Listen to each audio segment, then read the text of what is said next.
जगत सारा क्षणिक है और आत्मा एक नित्य है। आत्मा का अनुभव बस एकमात्र नित्य है।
चैतन्य स्वभावी भगवान आत्मा अनादि अनंत शुद्ध चैतन्य मात्र है।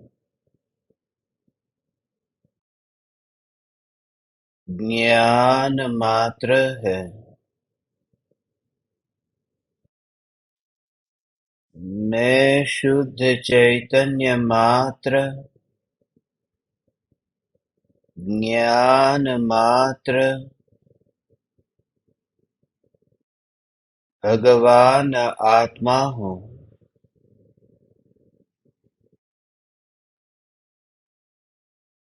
प्रति समय यह जागृति बनी रहे, इस जागृति का नाम धर्म है। देह की प्रत्येक क्रिया के काल में और विकल्पों के बहते प्रवाह के काल में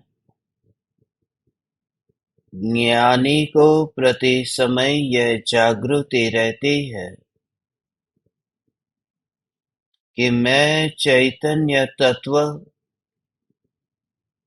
इस देह की किसी भी क्रिया में और विकल्पों के बहते प्रवाह में कहीं भी मिला नहीं हूँ। ऐसा शुद्ध चैतन्य तत्व मैं हूँ। प्रति समय स्वयं की शुद्ध चैतन्य सत्ता का बोध आत्म जागृति ही धर्म है।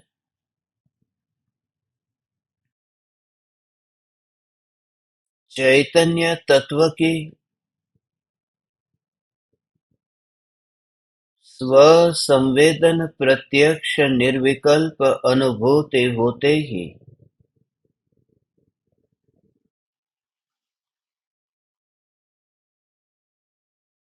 धर्म का जन्म होता है।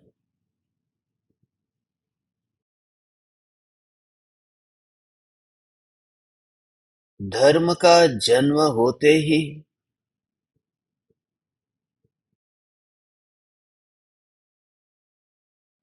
कर्म की मृत्यु होती है। फिर भी धर्म और कर्म में नहीं मिलने वाला जो ध्रुव न्यायक देव है, यह ध्रुव न्यायक देव ही मैं हूँ। यह जागृति सम्यक दृष्टि ज्ञानी धर्मात्मा को निरंतर रहती है।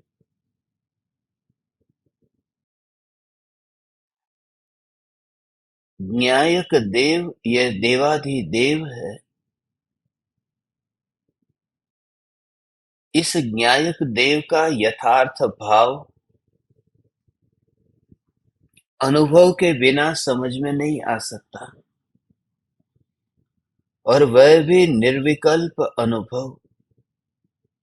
जिस समय वह अनुभव हो, उस समय उस अनुभूति के भवन में अनुभूति का विकल्प भी प्रवेश नहीं पा सकता। ऐसे ही यह पूर्ण की पूर्ण अनुभूति है। द्रव्य परिपूर्ण है और अनुभूति भी पूर्ण है, क्योंकि पूर्ण के आश्रय से प्रकट होने वाली अनुभूति अपूर्ण कैसे होगी। और जहां अनुभूति पूर्ण की हो और अधूरापन न हो, अवकाश न हो, तो कर्म प्रवेश करेंगे कहाँ। इस प्रकार से निर्विकल्प अनुभूति होते ही ज्ञानी स्वयं को सदाकाल स्वयं ही सहज ही सुरक्षित अनुभव करता है।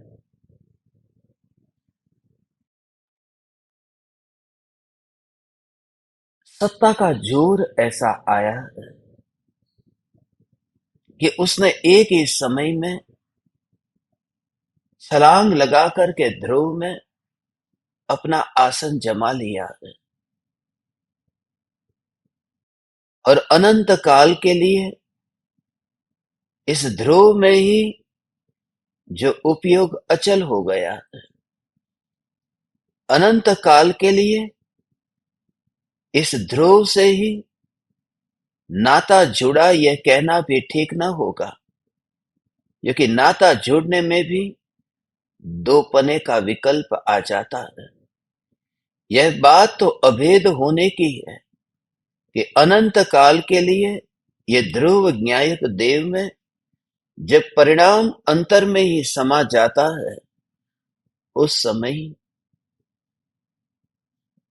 न इस काल का विकल्प है, न उस काल का विकल्प है, न वर्तमान का विकल्प है, न भविष्य का विकल्प है। अनुभूतिमयी, और इसी श्रद्धा से ही वह साहस आता है।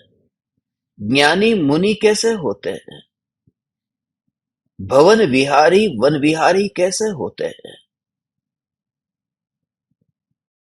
राजा से महाराजा कैसे होते हैं, ऐसे ही होते हैं कि ध्रुव न्यायक देव में जो श्रद्धा अपनापन कर चुकी, और ये अपनापन दूर रह करके नहीं, उस मई होकर के, ऐसा यही यही इसी का नाम तो सम्यक दर्शन है।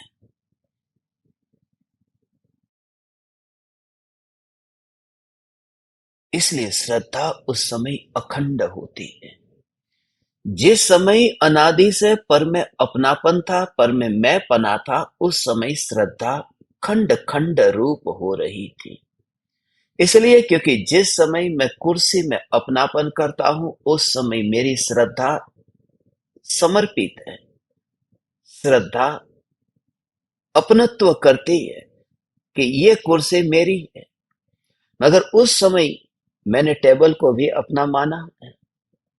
ये श्रद्धा जो बिखरी हुई है, ये श्रद्धा जो खंडित हो रही है, ये श्रद्धा न जाने विश्व के कौन कौन से पदार्थों की ओर ये फैल रही है।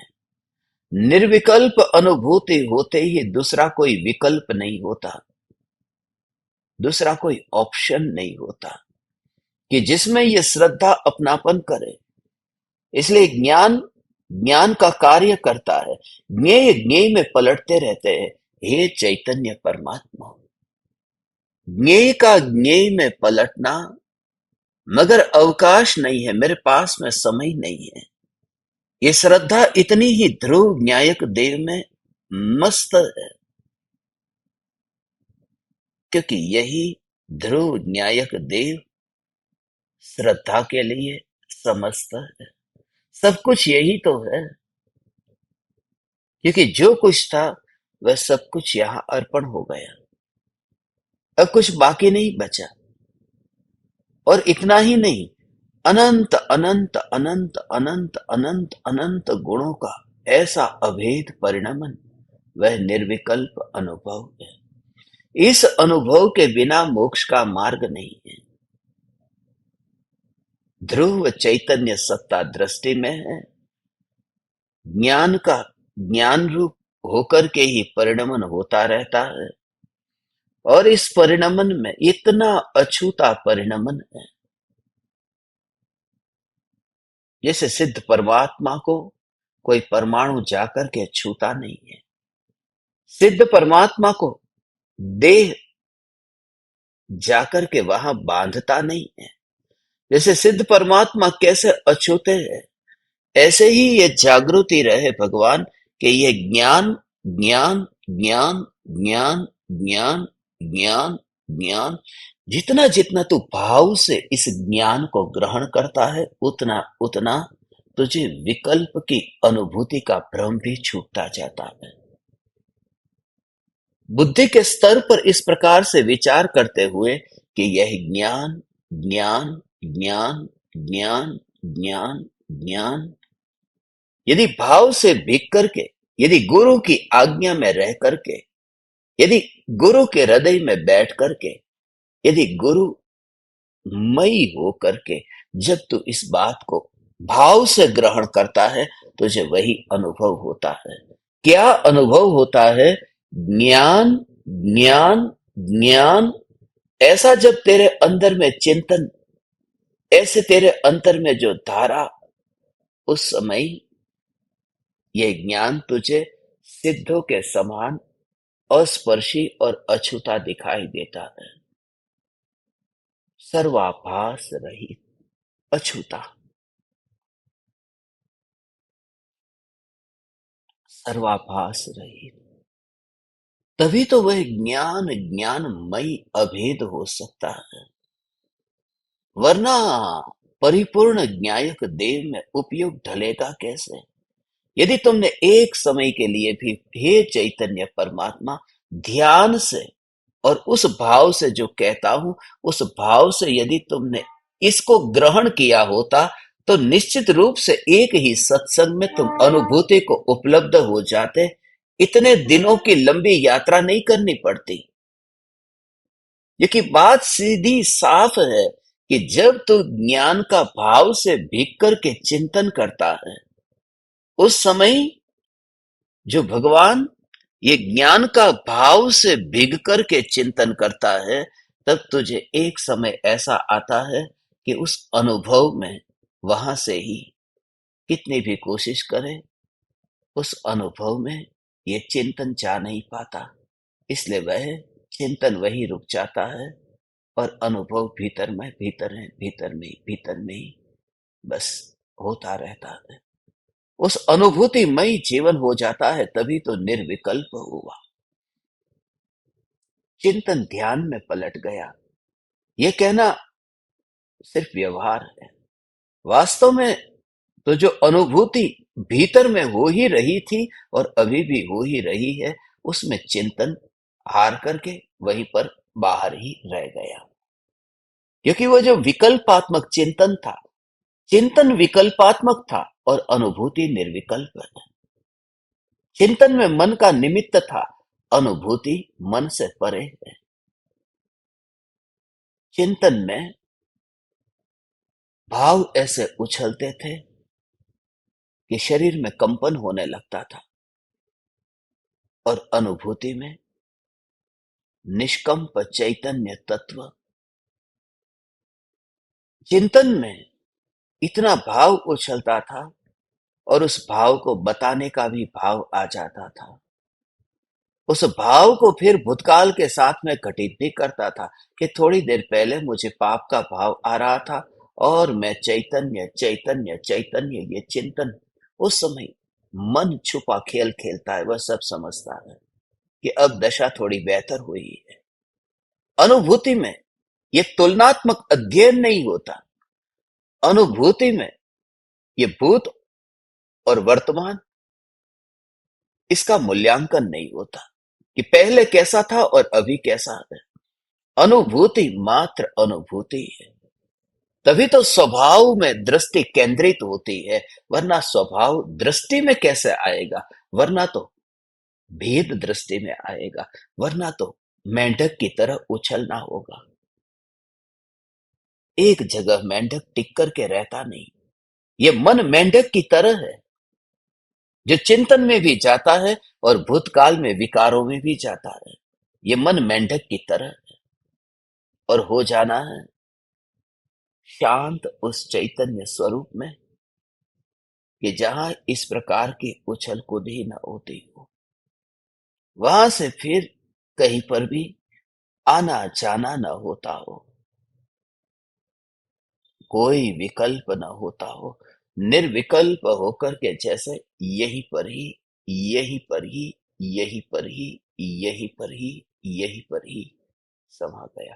फिर उस स्थिति में फिर उसका दूसरा उपयोग नहीं होता। उपयोग तो यहाँ हो गया।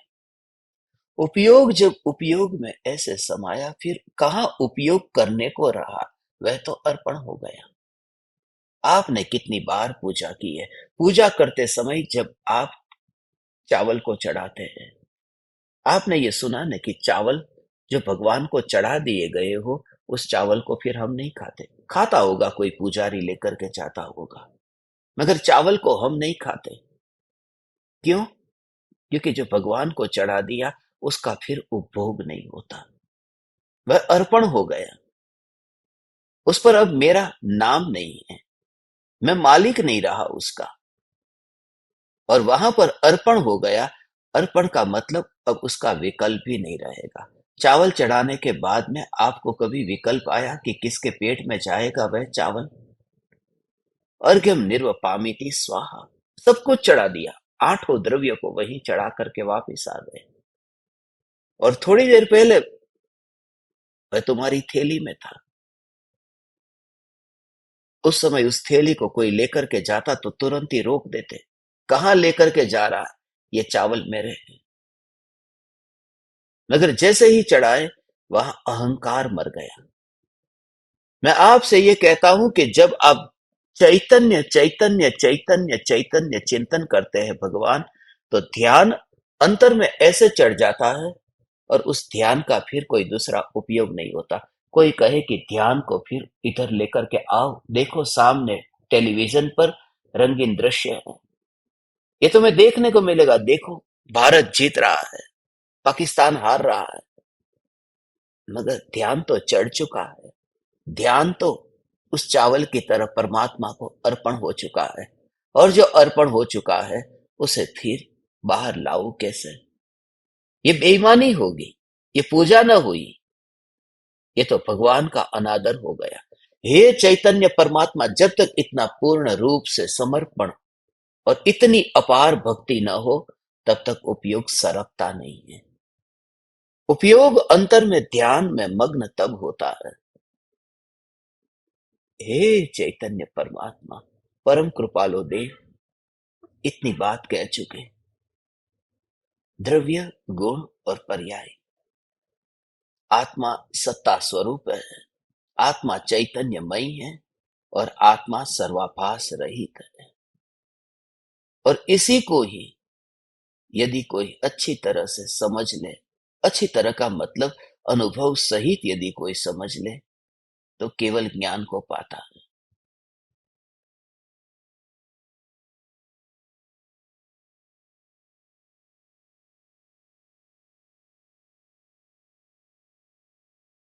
जब केवल ज्ञान की बात आती है, तब फिर कर्म की बात आई कि ज्ञानावरण आदि कर्मों से अब मुक्त हो गया।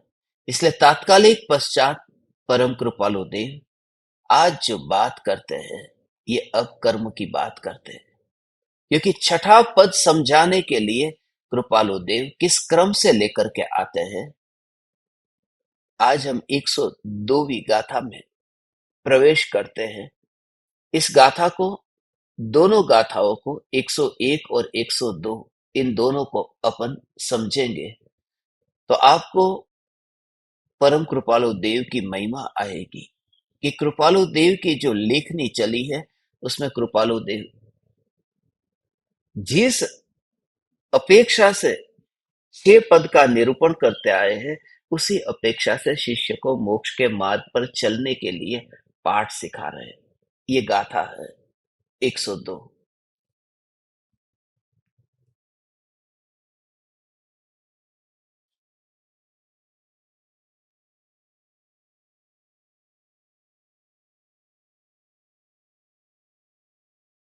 कर्म अनंत प्रकारना तेमा मुखे आठ, तेमा मुखे मोहिनी हणायते कहु पाठ।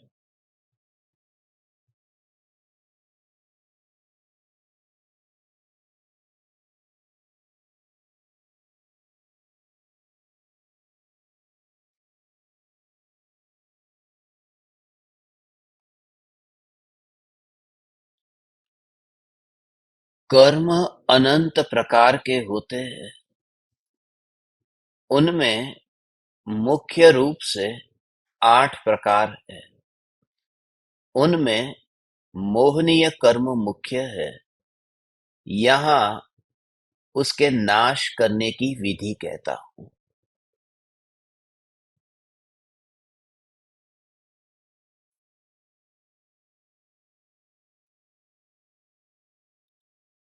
कर्म की बात आई। अनंत प्रकार के कर्म है, इसलिए क्योंकि जीव के भाव अनंत प्रकार के हैं।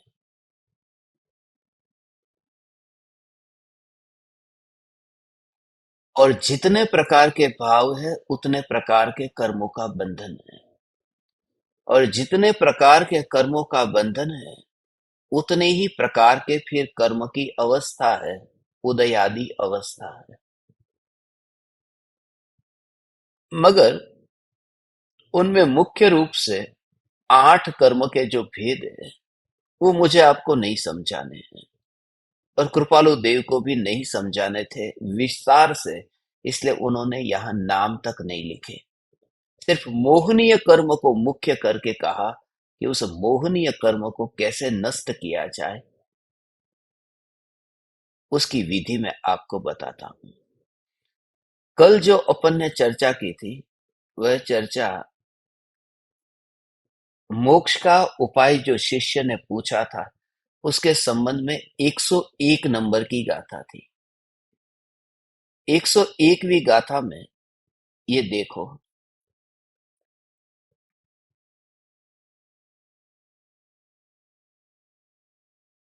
ये है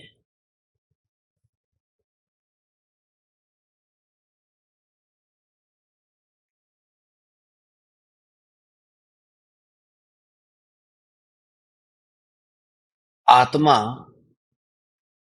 सत चैतन्यमयी सर्वाभास रहित, जेथी केवल पामिए मोक्ष पंथ तेरी।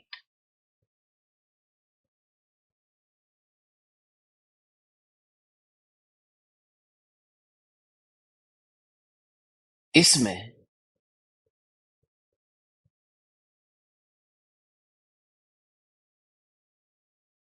बहुत सी बातें समझने जैसी है।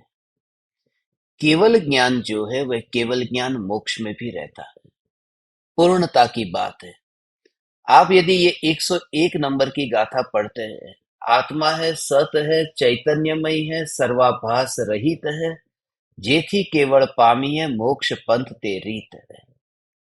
ये आत्म सिद्धि शास्त्र है।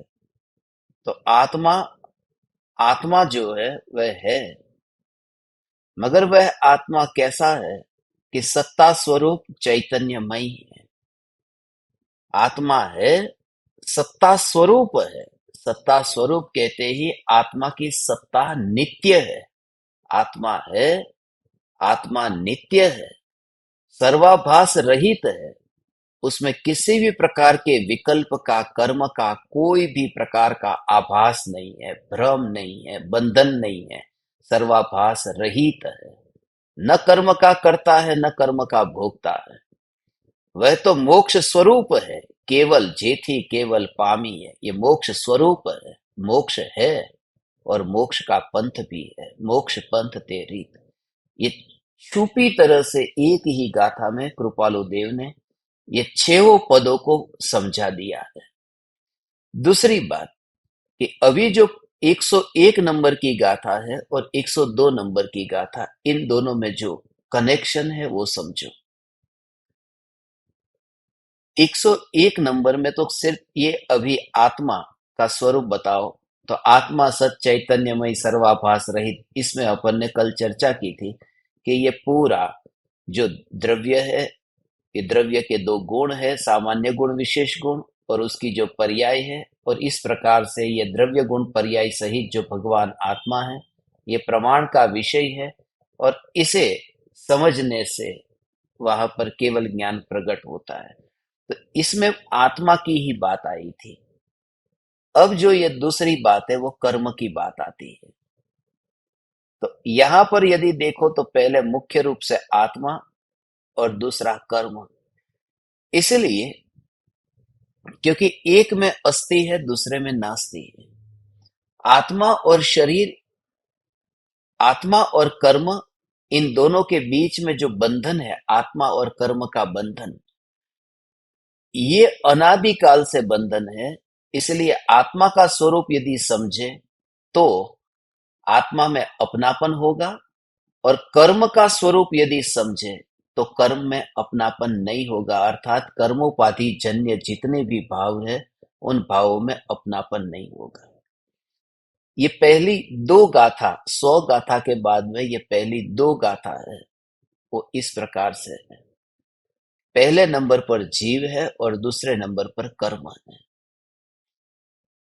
ये कर्म जो है, इसे समझने के लिए कर्म अनंत प्रकारना तेमा मुख्य 8, तेमा मुख्य मोहनी अणाई ते कहु पाठ। इसमें ये मेरी उंगली को देखो, जो अभी मैं आपको बता रहा हूं ये पूरा आपको अभी याद हो जाएगा। इसका फंक्शन क्या है, स्वरूप क्या है। 1, 2, 3 और 4, 1, 2 और 3, अभी 4 में से 3 हो गई, क्योंकि ये जो 2 और 3 जो है उसको जोड़ दिया 1, तो 1, ये 2 और ये 3, इसका जो नाम है, ये जो इसको कहते हैं, ये है भाव कर्म। ये जो दूसरा है ये द्रव्य कर्म, और जो तीसरा है ये नौ कर्म।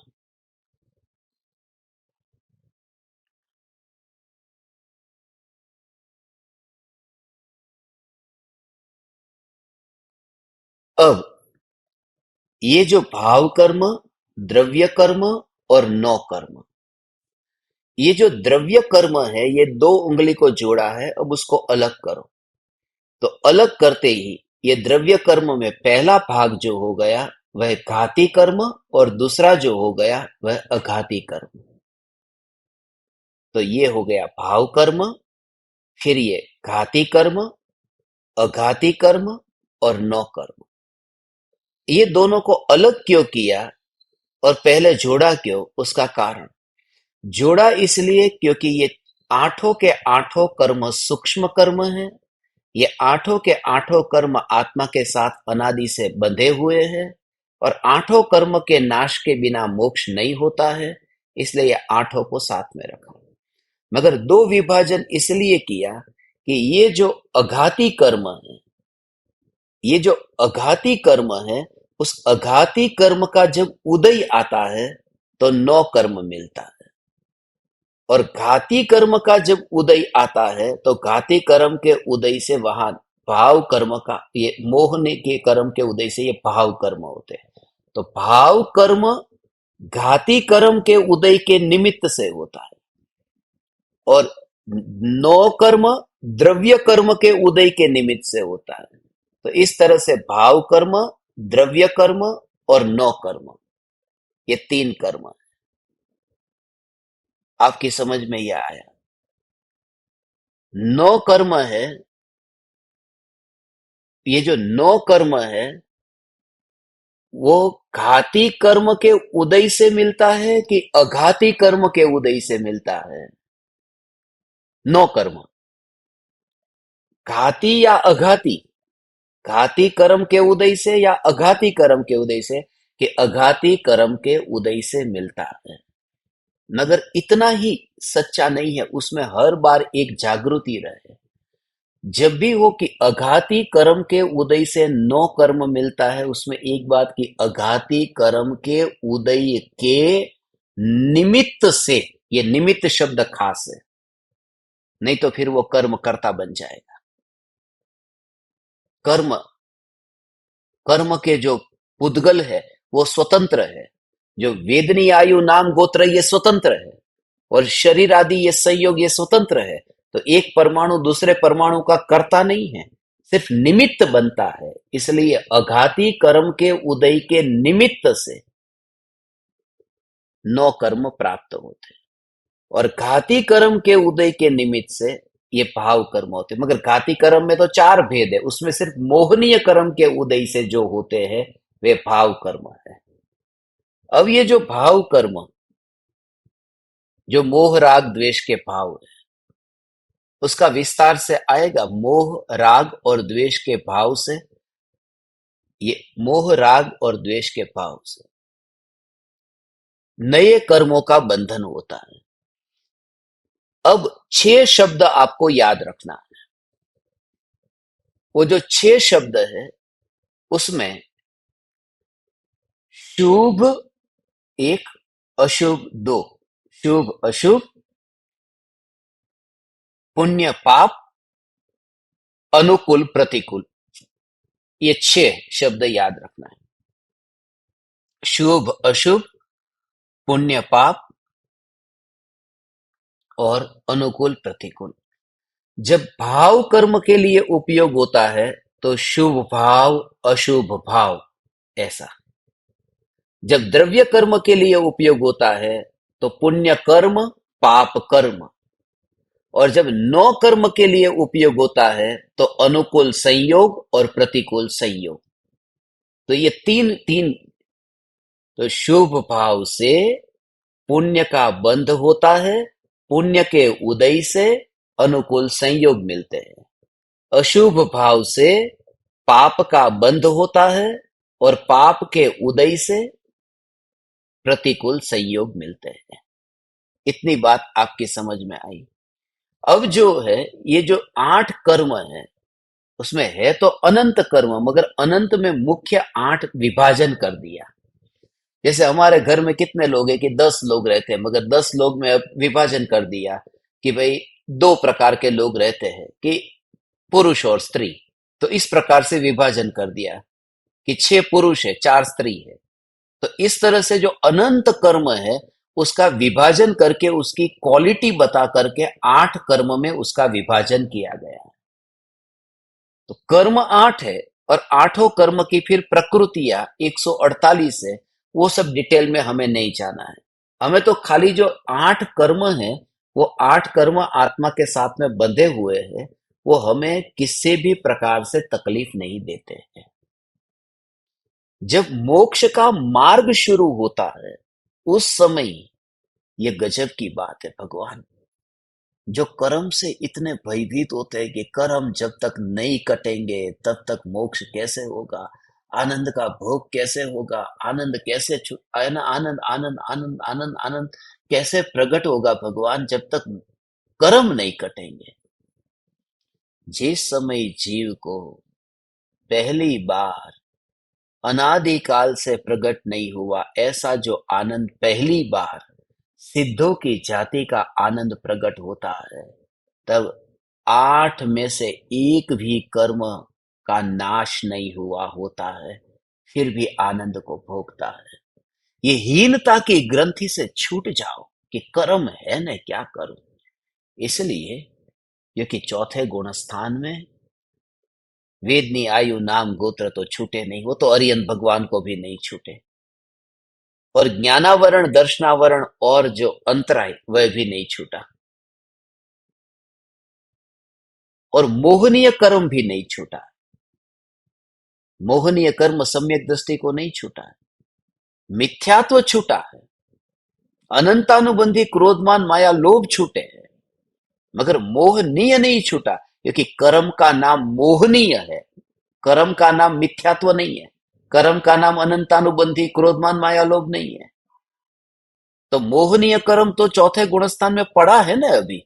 मोहनीय कर्म पड़ा है, तो 8 में से एक भी कर्म का नाश नहीं हुआ है।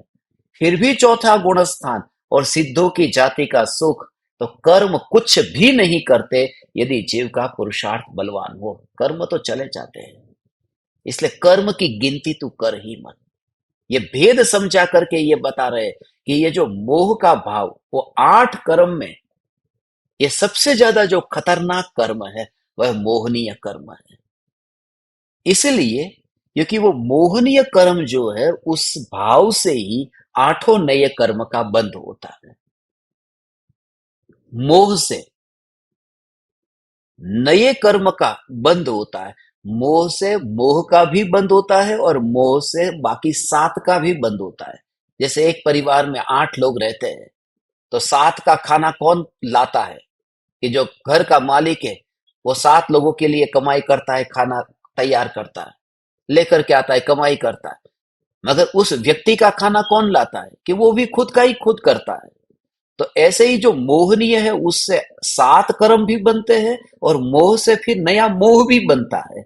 मगर ये मोह ही एक ऐसा कर्म है जिससे नए कर्मों का बंध होता है, इसलिए मोह को राजा कहा है। बाकी सब कर्मों को प्रजा कहा है। राजा इसलिए कहा क्योंकि राजा के नाश होते ही फिर प्रजा लड़ाई नहीं लड़ती। प्रजा तो राजा के लिए लड़ती। हाँ, एक बार एक आदमी प्रजा में मर गया, दूसरा मर गया, तो युद्ध बंद नहीं होगा। जब तक राजा जिंदा है तब तक युद्ध बंद नहीं होगा। इसलिए मोहनीय कर्म को राजा कहा। वो कर्म का राजा है। इसलिए क्योंकि मोह के बिना चैन नहीं पड़ता। ये अब थोड़ा राज समझने जैसा है। मोहनीय कर्म जो है, उस मोहनीय कर्म के बिना चैन नहीं पड़ता है। मोह से होता है दुख। ज्ञानावरणी कर्म से दुख नहीं होता, उससे तो ज्ञान। दर्शनावरणी कर्म से दर्शन। अंतरायी कर्म से वीर्य। उसका कनेक्शन जो सुख के साथ में कनेक्टेड है, ये जो है ज्ञान, दर्शन, सुख और वीर्य, ये 4। और ज्ञानावरण, दर्शनावरण, मोहनी और अंतराय।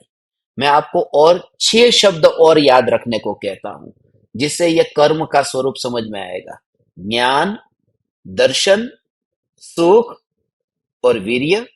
2 शब्द एक्स्ट्रा है, श्रद्धा, चारित्र। श्रद्धा, चारित्र। तो ज्ञान, दर्शन, सुख, वीर्य, श्रद्धा, चारित्र। अब इधर कि जो ज्ञानावरण, दर्शनावरण, मोहनीय, अंतराय और जो 2 शब्द है, उसमें दर्शन मोहनीय और चारित्र मोहनीय, उसका ही विभाजन करके जब बताया, मोहनीय का तीसरे नंबर का जब विभाजन करके बताया, दर्शन मोहनी और चारित्र मोहनी, तो उसका अर्थ हुआ वहां पर श्रद्धा और चारित्र। क्योंकि दर्शन मोहनी का कनेक्शन श्रद्धा के साथ में है, चारित्र मोहनीय का संबंध चारित्र के साथ में है, और मोहनीय का कनेक्शन सुख के साथ में है। खाली मोहनीय लिया तो 6 शब्द मैंने यहां आत्मा के गुण 6 बताए और इधर कर्म के 6 नाम बताए। 6, उसमें आत्मा के 6 गुण में ज्ञान, दर्शन, सुख, वीर्य, श्रद्धा और चारित्र। ज्ञानावरण, दर्शनावरण, मोहनीय, अंतराय, दर्शन मोहनीय और चारित्र मोहनीय। ये 12 का कनेक्शन के साथ में कौन बताएगा? चलो, अभी तैयार हो जाओ। अपने अपने हाथ हथियार लेकर के।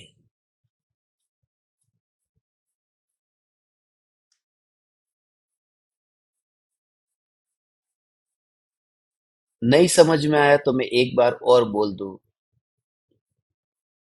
मगर सभी को ये समझ में आना चाहिए।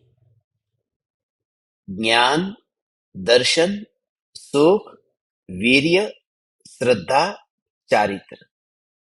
श्रद्धा चारित्र एक्स्ट्रा है, वो दर्शन मोहनी चारित्र मोहनी के लिए। फिर ज्ञानावरण, दर्शनावरण, मोहनीय, अंतराय, दर्शन मोहनी और चारित्र मोहनी।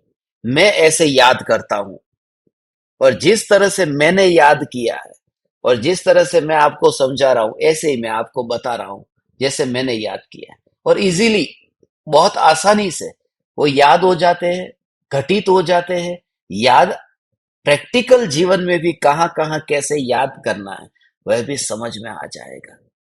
इतना सूक्ष्म उसका रहस्य है। ये ऐसा है कि वो दर्शन मोहनी और चारित्र मोहनी वहां पर लिया श्रद्धा। दर्शन मोहनी में दर्शन नहीं लिया, दर्शन मोहनी का कनेक्शन लिया श्रद्धा के साथ में, और चारित्र मोहनी का कनेक्शन लिया चारित्र के साथ में, और दर्शन का कनेक्शन दर्शनावरणी के साथ में। दर्शनावरणी कर्म का कनेक्शन दर्शन के साथ में है, और दर्शन मोहनीय का कनेक्शन श्रद्धा के साथ में है। ये सब थियोरी है, ये कर्म का सिद्धांत है, खाली जानने के लिए है कि इसका फंक्शन क्या है। ये जो मोहनीय कर्म, ये सबसे खतरनाक कर्म है, ये जो कहा इसलिए क्योंकि बाहर के कोई भी संयोग से सुख दुख नहीं है।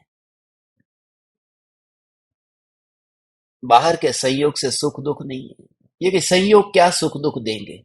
संयोग के कारण सुख दुख होता तो फिर अरियन भगवान दुखी होते, क्योंकि अरियन भगवान को संयोग है, चार अघाती कर्म अभी है, तो कम से कम सुख तो होना चाहिए था।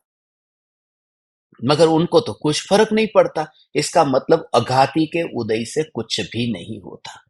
अब जो होता है वो घाती से, मगर उस घाती में भी ज्ञानावरण, दर्शनावरण और अंतराय से भी कुछ नहीं होता।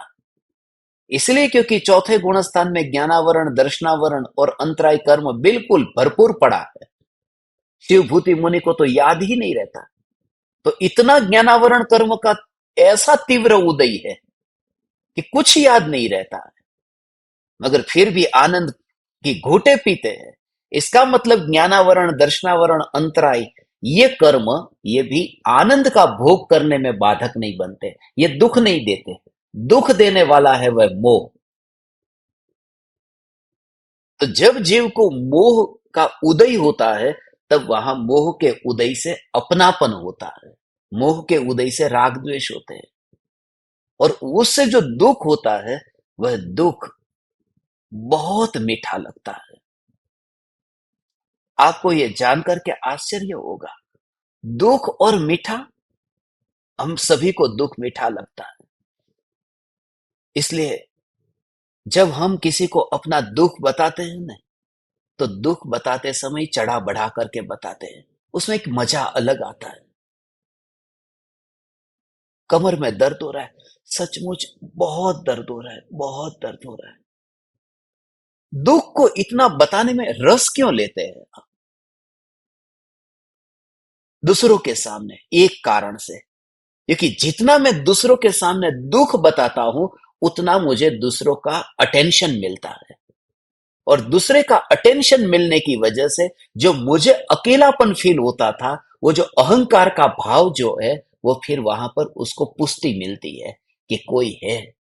मैं एक घर में मेहमान होकर वहां था, घर की जो गृहिणी मेरे लिए खाना बनाती थी, इतना प्रेम से, इतनी खुशी खुशी हंसती थी, और खाना खा करके अभी मैं बैठा ही था कि अचानक क्या हो गया कि वो चली गई, अपने कमरे में जाकर के लेट गई। उसका हस्बैंड आने की तैयारी में था। हस्बैंड आया और जोर से चिल्ला रही है, बहुत दर्द हो रहा है मुझे, देखो सिर दर्द इतना हो रहा है। पति तात्कालिक उसके पास में गया, क्या हुआ क्या हुआ? पूरे दिन भर बहुत काम किया था, बहुत थक गई। ये ड्रामा। क्योंकि जब तक हम दुख को नहीं बताते हैं, तब तक दूसरे का अटेंशन नहीं मिलता है। और जब अटेंशन मिलता है, तब एक दृढ़ता आ जाती है कि अटेंशन के लिए एक ही उपाय है, दुख को बताओ। इसलिए वह आदत बन जाती है कि दुख को बताओ, तो दुख तो होना चाहिए ना बताने के लिए। तो दुख के साथ में मित्रता हो जाती है, क्योंकि तभी तो अहंकार पुष्ट होता है। समझदार व्यक्ति क्या करता है? क्योंकि जिसने अब दूसरे के सामने दुख को बताना, आनंद को बताने का भाव जहां न रहे, वहां दुख को क्या बताएगा? वही धर्म है। वही, यू जस्ट फील इट, कि जहां न दुख को न आनंद को, दो में से किसी को भी बताने का भाव न आए। मगर ये भाव आता है, लोग कहते हैं कि मोह के कारण बहुत दुख हो रहा है। मगर ये मोह छूटता क्यों नहीं है? जब जानते हैं, समझते हैं कि मोह पीड़ा पहुंचाता है, फिर ये मोह क्यों नहीं छूटता? उसको छोड़ने का कुछ उपाय बताओ। कृपालु देव कहते हैं, हणाई ते कहूँ, उसका पाठ मैं कहता हूं, सिखाता हूं, उसकी विधि बताता हूं। मगर शिष्य पूछता है कि ये मोह बहुत सताता है, कैसे छूटे ये मोह? नहीं, तुम्हें नहीं सताता है।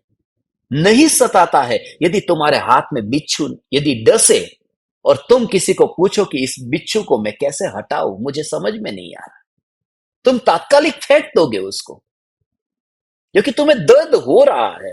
मोह से दर्द का एहसास होता तो मोह छूट जाता। अभी लगा ही नहीं है कि मोह से दुख है। उस सांप और बिच्छू की तरह ऐसा भाव ही कहां आया है? दूसरी बात, कि जितने भी लोग हैं यहां पर, दुखी लोगों की भीड़ ज्यादा है। और दुखी के बीच में फिर दुखी होकर के रहने में भी मजा है।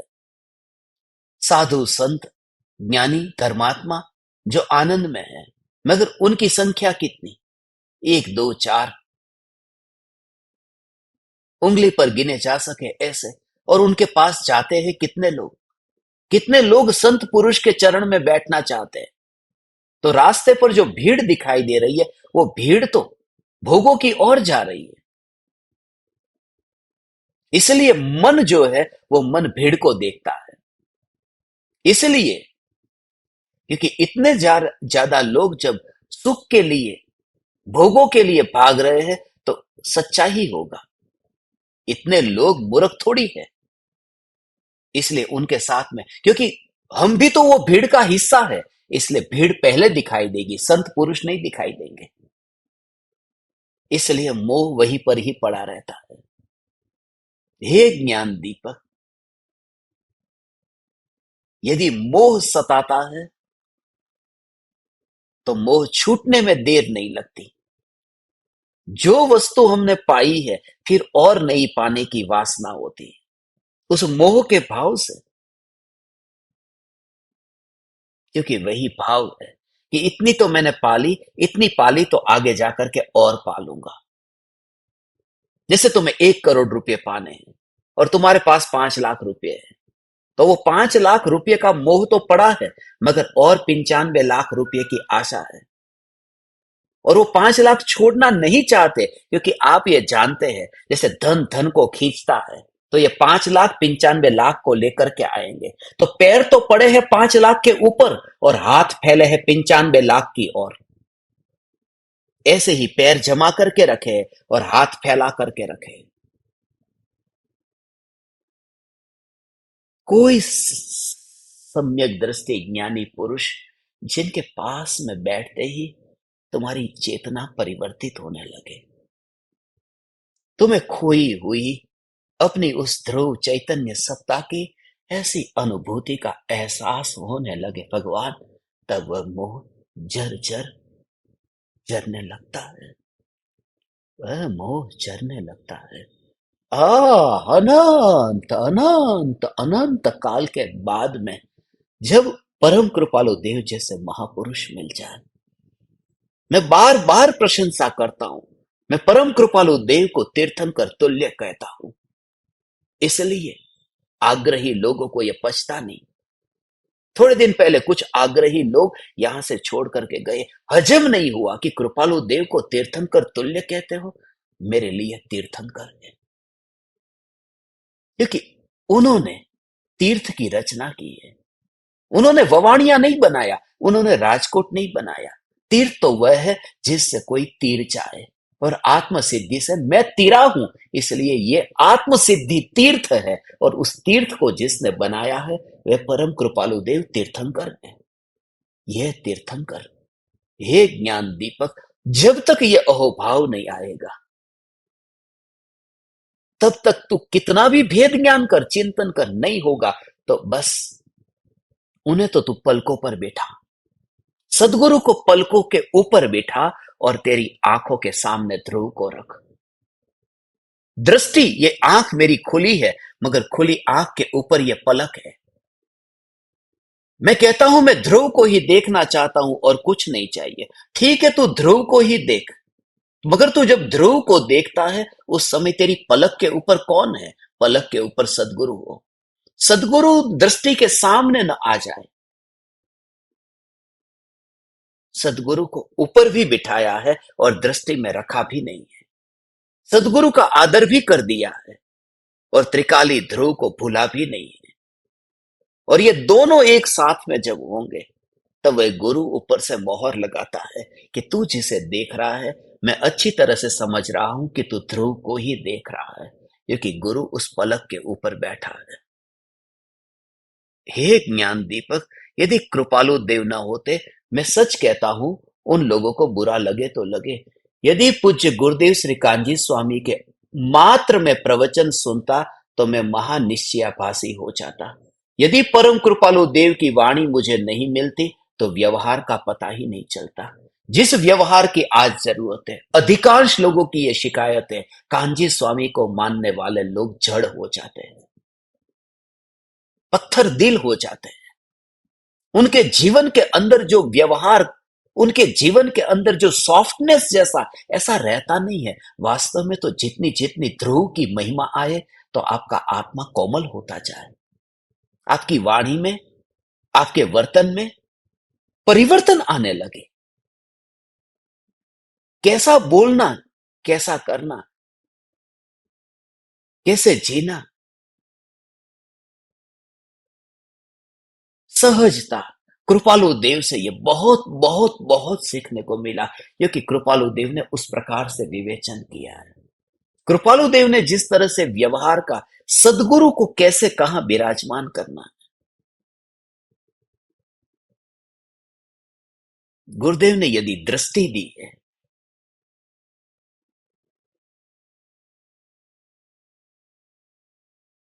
तो कृपालु देव ने उस दृष्टि की निर्मलता तक पहुंचने के लिए क्या करना, वह कला बताई है।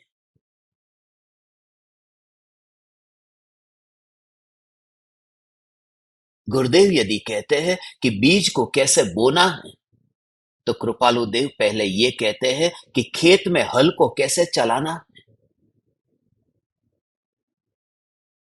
हे ज्ञान दीपक, जहां से मैं देखता हूं वहां से इसी प्रकार से बहुत अनुभव होते हैं।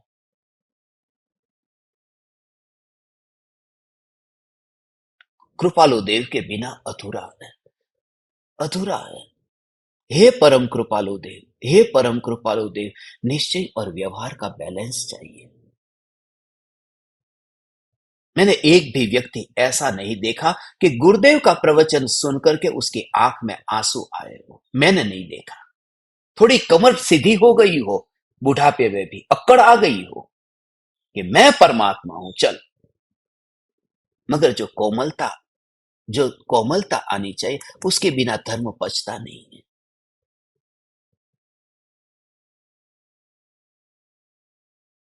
कैसे पचेगा धर्म? मैं थोड़े दिन से ज्ञान दीपकों की कसौटी ले रहा हूं।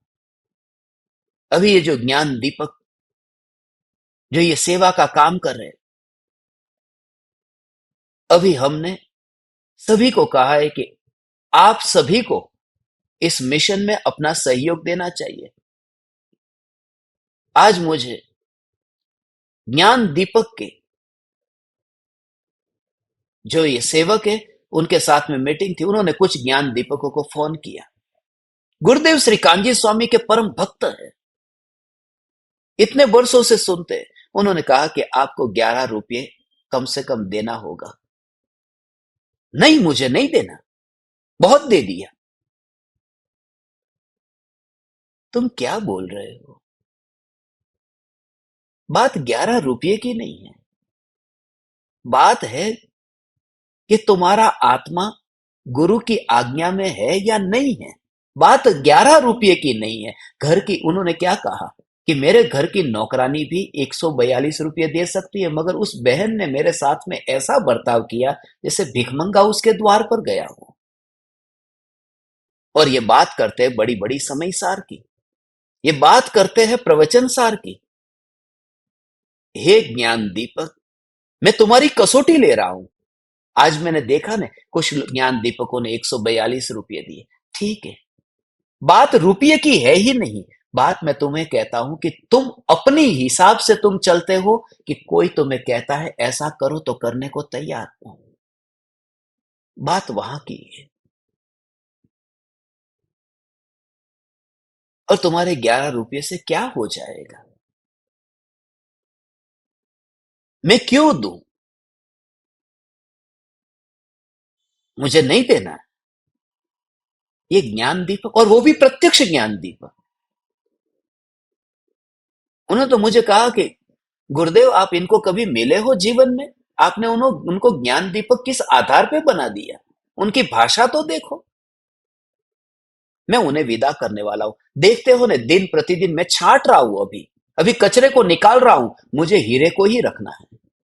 कचरे को निकालता जा रहा हूं, नहीं चाहिए मुझे ऐसा कचरा।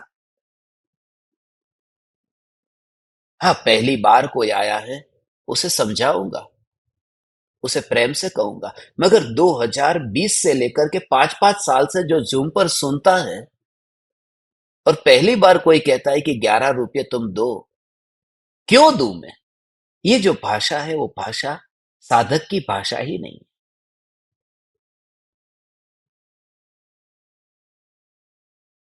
कृपालु देव के पास में, इसलिए वो गुरुदेव को सुनते, बहुत सुनते, मगर वो तो बहुत रोए हैं आज, बहुत रोए। उमराला में सौधर्म इंद्र बने थे। मैंने कहा था ना, एक वॉचमैन है औरंगाबाद में, उमराला में सौधर्म इंद्र में उनकी लॉटरी लग गई थी। चिट्ठी निकाली थी तो चिट्ठी में उनका नाम आया था। जिनके पास में कुछ कुछ खाने को नहीं,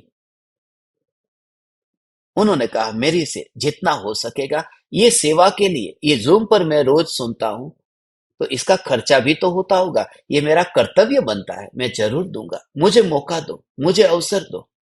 142 रुपये आज उन्होंने दिए।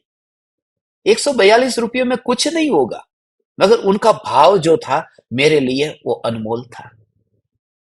उनकी भाषा, उनके बोलने में सरलता, उनका जो अहोभाव,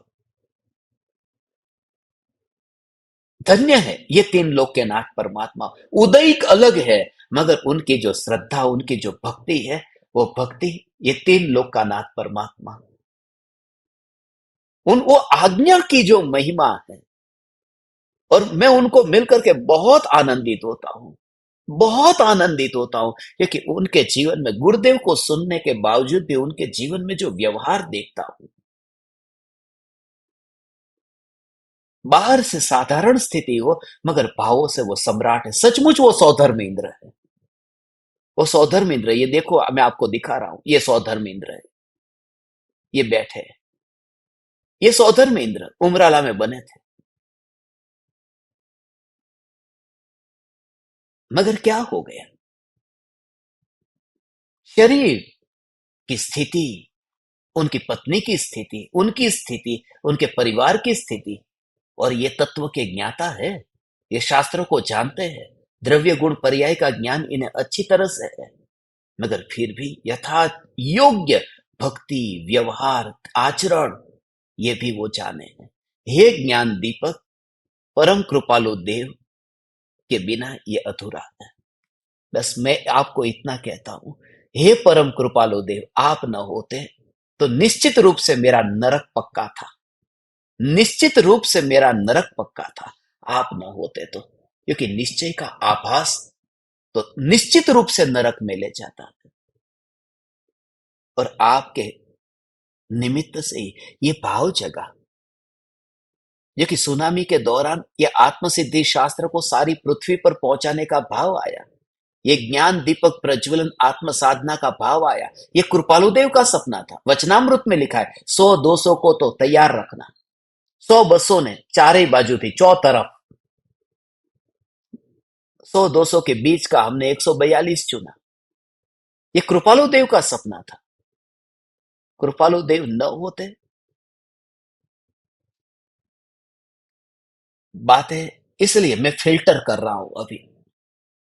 देखते थे ना पहले, 250 लोग आए, 225 आए, 200 आए, अभी और कम। मैं और कम करना चाहता हूं। मेरे को बस फिल्टर करके एक भी बैठेगा तो चलेगा, मगर फिल्टर चाहिए। हाँ, कोई नया आया है, पहली बार यहां सुनने आया है, ठीक है, बैठो प्रेम से। मगर 5-5 साल सुनने के बावजूद भी जो ज्ञान दीपक इतनी सेवा करते हैं, आपको खाली एक कॉल करते हैं, उसका जवाब आप कैसे देते हो? पत्थर दिल हो तो नहीं होना चाहिए। भगवान, थोड़ा गहराई से, गंभीरता से विचार करो। जितना कठोर, क्योंकि पढ़ाई ऐसी है, पढ़ाई पढ़ाई पढ़ाई करते करते एक नशा चढ़ गया कि बस मैंने बहुत पढ़ाई कर ली, बहुत शास्त्र जान ली है।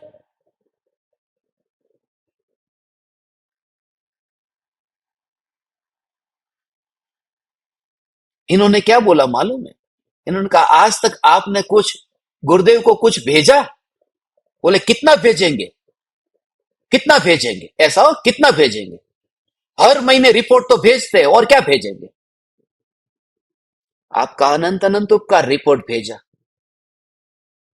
उस रिपोर्ट को मैं घुला मिला करके फिर पी जाऊंगा, एक दिन का पौष्टिक आहार बन जाएगा।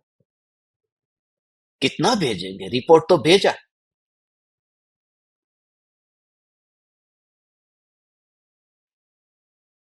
एक ओर से हंसी आती है, एक ओर से हृदय जलता है, एक ओर से लगता है क्या पिलाया था और क्या बना दिया। हे ज्ञान दीपक, धन्य है हम, कृपालो देव मिले, जहां से विवेक मिला, अंधाधुंधी से मुक्त हो गए। कुछ ज्ञान दीपक, ये साधक कितने फॉरवर्ड ठोका ठोकी करते रहते, इधर से फॉरवर्ड ठोका, उधर ठोक दिया, उधर ठोक दिया, कुछ भी विवेक नहीं है। कौन सी पोस्ट भेजनी, कहां भेजनी, किसे भेजनी, क्यों? व्यर्थ की उलझन में साधक का लक्षण है। देखते ना उसके अंदर फॉरवर्ड में मैं कितनी बार देखता हूं, तुम बिना काम धंधे को, तुम साधक नहीं हो। साधक है वो मर्यादा में आ जाता है।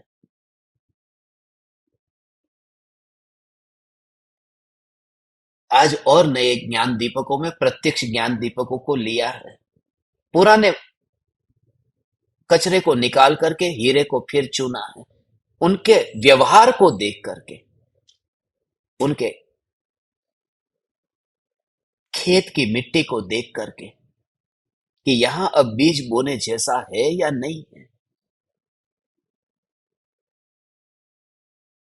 ये तो अभी मेरी ज्ञान दीपकों के साथ में मीटिंग थी, इसलिए मुझे ये बात स्मरण में आई, और कृपालु देव की महिमा भी आई कि हे कृपालु देव, आपने क्या क्या समझाया था।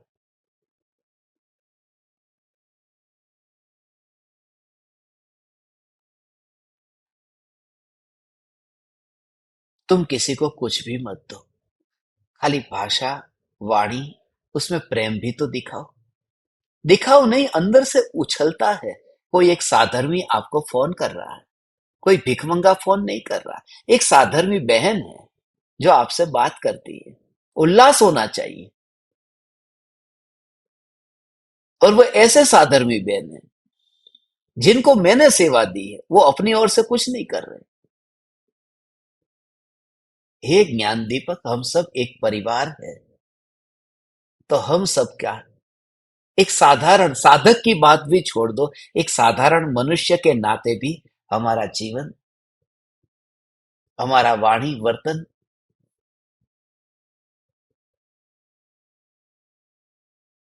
साधक के योग्य हो।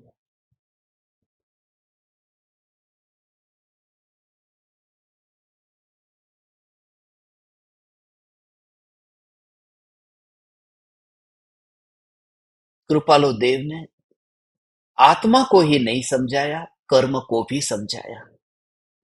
नाम आत्म सिद्धि दिया और भेद बताने लगे कर्म के।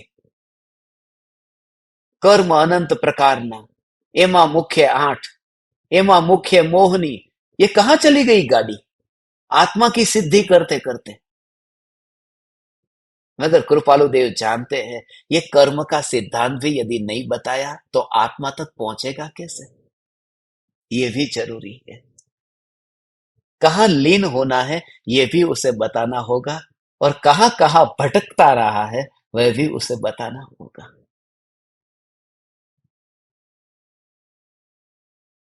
तेवा मुख्य जो है वो मुख्य मोहनीय कर्म है, और उस मोह की वजह से दुख है। इसलिए क्योंकि मोह के कारण एक पकड़ हो जाती है, और वह पकड़ ही विपरीत की पकड़ है। मोह के कारण हम वस्तु को पकड़ते हैं और वस्तु निरंतर पलटती रहती है। मोह है उसे पलटता हुआ देखना नहीं चाहता, मगर वस्तु का स्वभाव पलटना है। जैसे अभी मैं जवान हूं, तो मोह कहता है जवानी हमेशा रहे, मगर शरीर का स्वभाव है कि पलटेगा और बूढ़ा होगा। ये बात ऐसी है कि जैसे कोई व्यक्ति नदी के प्रवाह के विपरीत चलना चाहता है, उल्टा चलना चाहता है, तो कैसे चल पाएगा? चलेगा तो एक आध दो कदम आगे चलेगा, मगर फिर बही जाएगा, क्योंकि है उसका स्वभाव अलग और मैं चलता हूं विपरीत। ये जो परिणमन है, ये तो परिणमन उसका स्वभाव है। और मोह कहता है न पलटे, मोह विपरीत दिशा में चलता है। इस वजह से यह मोहनीय कर्म दुख का मूल कारण है। ये कहा, सब कुछ खोजने की कोशिश की, उस मोह की वजह से भागता रहा, भटकता रहा, इस मोह की वजह से स्वीकार करने को मैं तैयार नहीं हुआ। हे ज्ञान दीपक, ये जानते हुए भी ओ हो, आशा उम्मीद के बल पर कि कभी मिल जाएगा। एक आदमी ट्रेन में सफर कर रहा है, टिकट चेकर आ गया। टिकट चेकर ने टिकट मांगी। अब इसने ऐसे कपड़े पहने हैं, इतनी जेब है, यहां पर जेब, यहां पर जेब, इतनी जेब है। जैसे ही टिकट चेकर आए, टिकट चेकर ने कहा टिकट, उसने इस जेब में हाथ डाला, दूसरी जेब में हाथ डाला, सब जेब में हाथ डालता गया, टिकट है ही नहीं, निकली नहीं। सब जेब चेक कर डाली, मगर एक जेब ऐसी थी जिस जेब में हाथ नहीं डाला था। तो टिकट चेकर ने कहा, महाशय, जहां तक मैं देखता हूं आपने एक जेब को छोड़ दिया, उस जेब में हाथ नहीं डाला। मगर वो यात्री बोला कि साहब, उस जेब में हाथ डालूं और यदि टिकट नहीं निकला तो? इसलिए उस जेब में हाथ नहीं डालता, क्योंकि एक आशा के बल पर मैं जिंदा हूं। हालत हमारी भी ऐसी है, कहीं ना कहीं एक संभावना है, मिल जाएगा, मिल जाएगा। मिलता कुछ भी नहीं है, अंत में मिलती तो मौत है। हे ज्ञान दीपक, हम धन्य है भगवान, हम धन्य है। मैं धन्य हूं आज मैं कह रहा था ना, मैं तुमसे बहुत प्रेम करता हूं, हर सत्संग में कहूंगा, जितनी बार कहना चाहिए उतनी बार कहूंगा।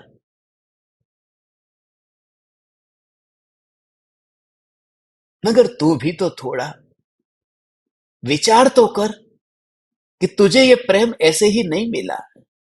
कोई पूर्व में, कोई पूर्व में, कोई ऐसा, ऐसा महान महान महान, ऐसा, क्योंकि ओ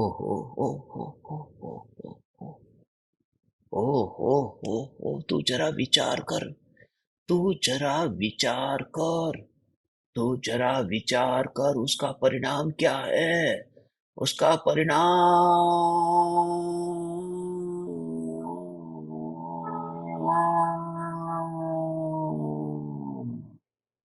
अनंत अनंत।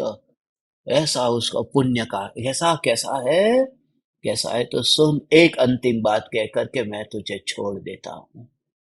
तू जा तेरी मस्ती में, तेरी मस्ती में, चाहा जिसे मुक्त कर दो उसे। प्यार को तोलने का तराजू यही है, मोहब्बत का मारा चला आएगा, न आए तो समझो तुम्हारा नहीं है। फिर मैं तुझे छोड़ देता हूं। एक बात कह करके, हे ज्ञान दीपक, जीभ पर रसगुल्ला आया,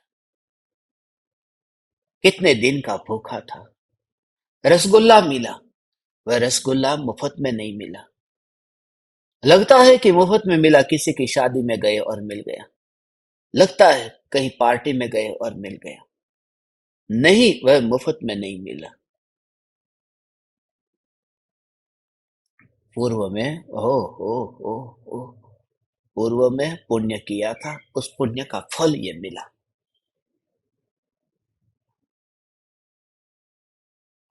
पुण्य पुण्य का फल, कितने दिन का भूखा था और रसगुल्ला मिला।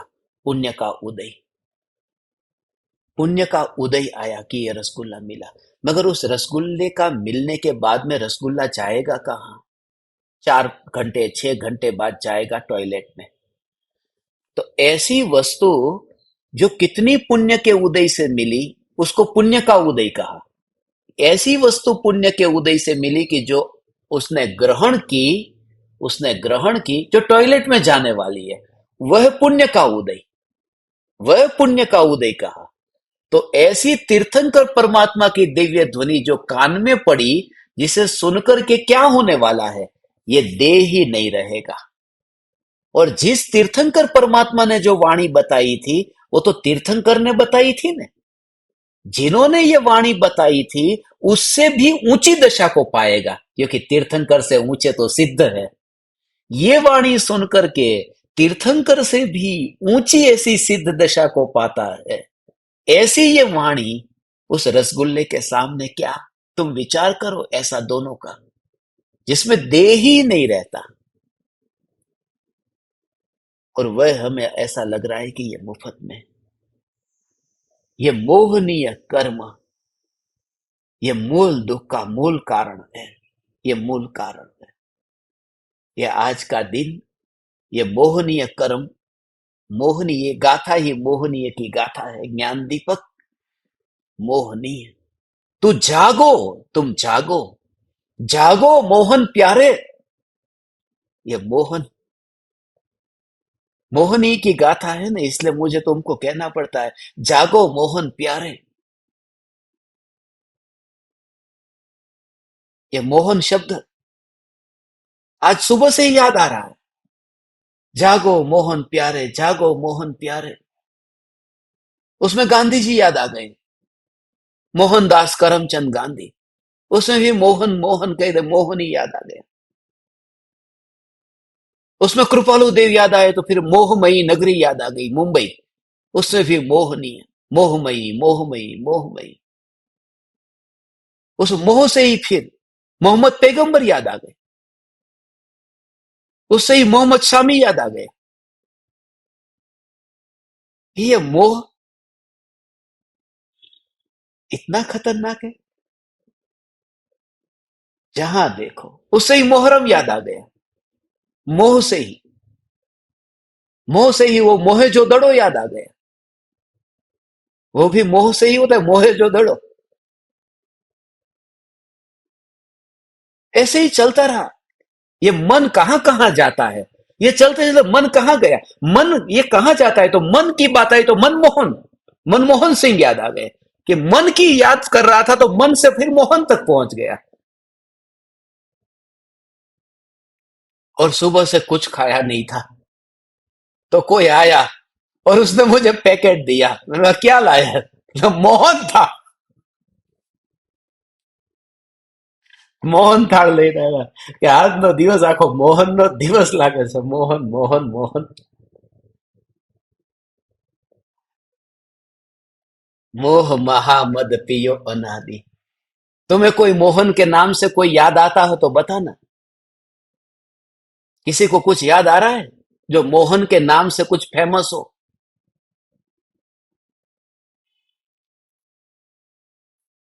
याद आता है तो आपको मैं थोड़ी देर बस चैट बॉक्स में लिखो, आपको मोहन के नाम से कुछ याद आता हो तो देखता हूं आपका मन कहां कहां जाता है।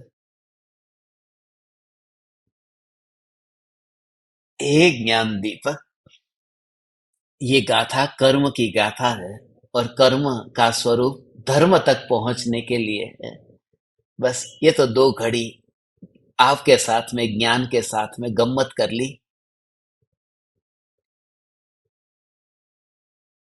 ये कौन लिख रहा है? मोहन थाળ ખવાઈ ગયો ભાઈ, એ તો પેટમાં ગયો। હવે તો જવાનો ટાઈમ થયો એને। બીજું કાંઈ હોય તો કોઈ હોય તો કયો। तो ये थोड़ी देर के लिए आपके साथ में वात्सल्य से प्रेम से थोड़ी 2 बातें की।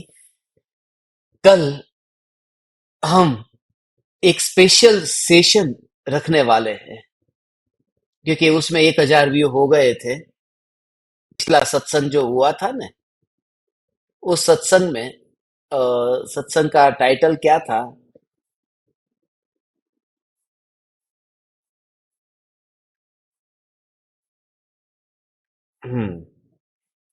प्राण जाए पर वचन न जाए।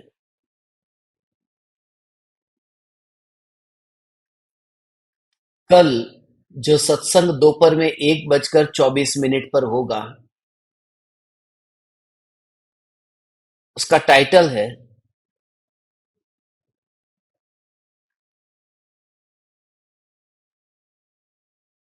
वे कहे दिन तो दिन रात तो रात।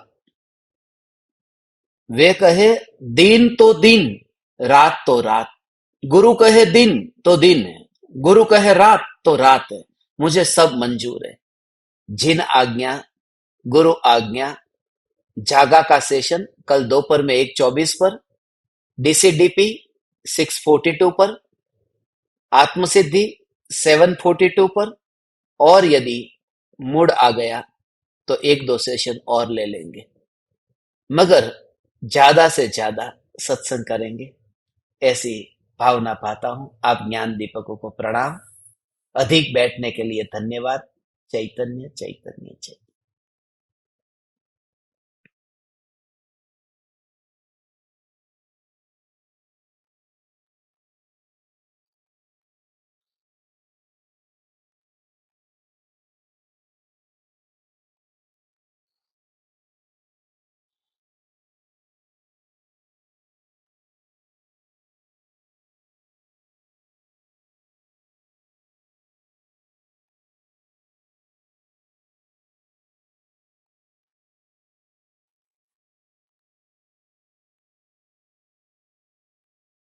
अहो अहो श्री सद्गुरु करुणा सिंधु अपार। इस पामर पर प्रभु किया अहो अहो उपकार। अहो अहो उपकार।